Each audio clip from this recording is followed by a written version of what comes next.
News first channel ಹಾಗೂ ಡಿಜಿಟಲ್ನಲ್ಲಿ ಜಾಹೀರಾತು ನೀಡಲು ಈ ನಂಬರ್ಗೆ ಸಂಪರ್ಕಿಸಿ.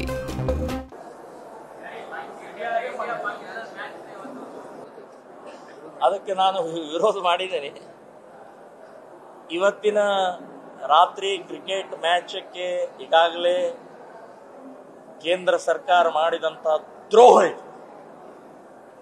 ಆ 26 ಹೆಣಗಳ ಮೇಲೆ ಇವರು ಕ್ರಿಕೆಟ್ ಆಡ್ತಾ ಇದ್ದಾರೆ. 26 ಮನೆಗಳಿನ್ನೂ ಕಣ್ಣೀರು ಆರಿಲ್ಲ. ಕೇಂದ್ರ ಸರ್ಕಾರದ ಬಿಸಿಸಿ ಮತ್ತು ಐಸಿಸಿ ಅವರಿಗೆ ನಾನು ಹೇಳ್ತಾ ಇದ್ದೀನಿ, ನಾಚಿಕೆ, ಮಾನ, ಮರ್ಯಾದೆ, ಸ್ವಾಭಿಮಾನ, ದೇಶಾಭಿಮಾನ ಬಿಟ್ಟು ನೀವು ಕ್ರಿಕೆಟ್ ಆಡ್ತೀರಿ ಪಾಕಿಸ್ತಾನ ಜೊತೆಗೆ. 78 ವರ್ಷದಲ್ಲಿ ಎಷ್ಟು ರಕ್ತ ಹರಿಸಿದ್ದಾರೆ, ಎಷ್ಟು ಟೆರರಿಸ್ಟ್ಗಳಾಗಿ ಹುಟ್ಟಾಕಿದ್ದಾರೆ. ನಿಮ್ಗೇನು ಕಲ್ಪನೆ ಇದೆ? ಪಹಲ್ಗಾಮ್ದಲ್ಲಿ ಏನಾಯ್ತು? ಇನ್ನೂ ಆರಿಲ್ಲ ರೀ ಅವ್ರ ಮನೆಗಳಲ್ಲಿ. 5 ತಿಂಗಳಾಯ್ತು ಅಷ್ಟೇ, 5 ತಿಂಗಳಾಗಿದೆ. ನಾನು ಬೆಂಗಳೂರಲ್ಲಿ ಅವ್ರ ಮನೆಗೆ ಮೊನ್ನೆ ಹೋಗಿದ್ದೆ. ಒಂದು ವಾರದ ಹಿಂದೆ ಮನೆಗೆ ಹೋದ್ರೆ ಅವ್ರ ತಂದೆ ತಾಯಿ ಇನ್ನೂ ಅಳ್ತಾ ಇದಾರೆ.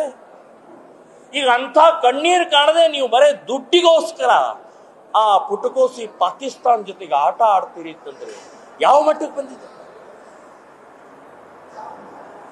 ನಾನು ಕ್ರಿಕೆಟ್ ಆಟಗಾರರು ಕೇಳ್ತಾ ಇದ್ದೀನಿ, ಸುಪ್ರೀಂ ಕೋರ್ಟಿನ ಜಡ್ಜ್ ಇವತ್ತು ಜಡ್ಜ್ ಕೊಟ್ಟರು, ನಾವು ಕ್ರಿಕೆಟ್ ಆಡ್ಲಿ ಅಂತ ಹೇಳಿದಾರೆ.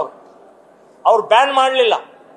ನಾನು ಅವ್ರಿಗೂ ಹೇಳ್ತಾನೆ, ಜಡ್ಜ್ಗಳಿಗೂ ಹೇಳ್ತಾನೆ, ಕ್ರಿಕೆಟ್ ಆಟಗಾರರು ಮತ್ತು BCCI ICC ಅವ್ರಿಗೂ ಹೇಳ್ತಾ ಇದ್ದೀನಿ, ನಿಮ್ಮ ಮನೆ ಮಕ್ಕಳು ಸತ್ತಿಲ್ಲ, ಈ ಟೆರರಿಸ್ಟ್ ಗುಂಡಿನಿಂದ ನಿಮ್ಮ ಮನೆ ಮಕ್ಕಳು ಸತ್ತಿಲ್ಲ, ಅದಕ್ಕೆ ಕ್ರಿಕೆಟ್ ಆಡ್ತಾ ಇದ್ರಿ ನೀವು, ಅದಕ್ಕೆ ನಮ್ಮ ದೇಶಕ್ಕೆ ದ್ರೋಹ ಬಗೀತಾ ಇದ್ದೀರಿ ಅಂತನ್ನುವಂಥದ್ದು ಹೇಳ್ತಾ ಇದ್ದಾರೆ.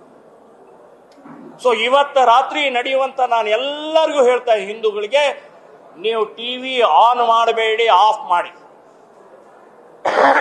ಬಹಿಷ್ಕಾರ ಹಾಕಿ ಅಂತ ನಾನು ಹೇಳ್ತಾ ಇದ್ದೀನಿ. ಪುಣ್ಯಕ್ಕೆ ಟಿಕೆಟ್ ಮಾರಾಟ ಆಗಿಲ್ಲ. ಹಿಂದಿನ ರಿಕಾರ್ಡು ಈಗಿನ ರಿಕಾರ್ಡ್ ನೋಡಿದ್ರೆ ಅರ್ಧಕ್ಕಿಂತ ಜಾಸ್ತಿ ಮಾರಾಟ ಆಗಿಲ್ಲ. ಎಸ್, ಇನ್ನೂ ಸ್ವಾಭಿಮಾನ, ಇನ್ನೂ ದೇಶಾಭಿಮಾನ ಜೀವಂತ ಇದೆ ಅಂತನ್ನೋದು ಇದೇ ಸಾಕ್ಷಿ. ನ್ಯೂಸ್ ಫಸ್ಟ್ ನಿರ್ಭೀತಿಯಿಂದ ನಿಮ್ಮ ಪರವಾಗಿ.